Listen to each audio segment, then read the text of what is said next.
இங்க தாய்லாந்துல ஒரு TV show நடத்துறாங்க. அந்த ஷோல பாத்தீங்கன்னா ஊடகம் வித்துட்டு இருக்காங்க. அதுல இருக்க ஹோஸ்ட் சொல்றாரு, நீங்க யார பழி வாங்கணும்னு நினைக்கிறீங்களோ அவங்க பேரையும் ஒரு சொட்டு ரத்தத்தையும் விட்டுட்டு அந்த பொம்மையை நீங்க என்ன கோலம் குத்தாலும் அது அவங்கள போய் சேரும் அப்படின்னு சொல்லிடுறாரு. இதை பார்த்து ஒரு பொண்ணு ரொம்ப பயந்து போய் டிவி ஆஃப் பண்ணிடுறா.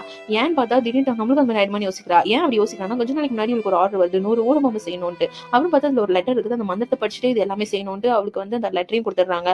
அப்புறம் இவங்க என்ன பண்ணானா அந்த மந்திரத்தை படிச்சுட்டு ராவும் பகலமா இது பண்ணிட்டு இருக்கா.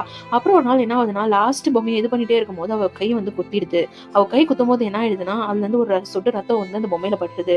பட்ட உடனே டப்புன்னு மறைஞ்சு போயிடுது. மறைஞ்சு போனதும் இவ்வளவு பயந்துடுறா. மறுநாள் பார்த்தா இவளோட கண்ணு சுருங்கி அப்புறம் மயக்கம் போட்டு விழுந்துடுறா. மறுநாள் பார்த்தா ஒரு குரங்கு தொப்பியை போட்டு ஒருத்தர் வந்து அந்த பார்சல் எல்லாம் வாங்கிட்டு போறாரு. அப்புறம் அவர் எடுத்துட்டு போகும்போது ஒரு பார்சல் மட்டும் மறந்துடுறாரு. இவளும் அந்த பார்சல் ஓபன் பண்ணாம வாங்க லாஸ்ட் ஓபன் பண்ணிடுறா. அப்புறம் பார்த்தா அதுல ஒரு ரிமோட் இருக்கு. அந்த ரிமோட் எடுத்துடுறா. அப்புறம் பார்த்தா ஒரு 20,000க்கு வவுச்சர் இருக்கு. அதையும் எடுத்துட்டு எல்லா பணமே நமக்கு தான் போல இருக்குன்னு ரொம்ப ஹாப்பியா இருக்கா. அப்புறம் டிவி பார்த்தா தான் தெரியுது இவ அனுப்புன சூனியம் பொம்மை தான் எல்லாமே வித்துட்டு இருக்காங்கன்ட்டு. ஒருவேளை நம்மளும் என்ன ஆயிடுவோம், நம்மளும் செத்துருவோமா, நம்ம ரத்தம் அதுல இருக்குதேன்ட்டு இவளே இவ கையால சூனியம் வச்சுக்கினா.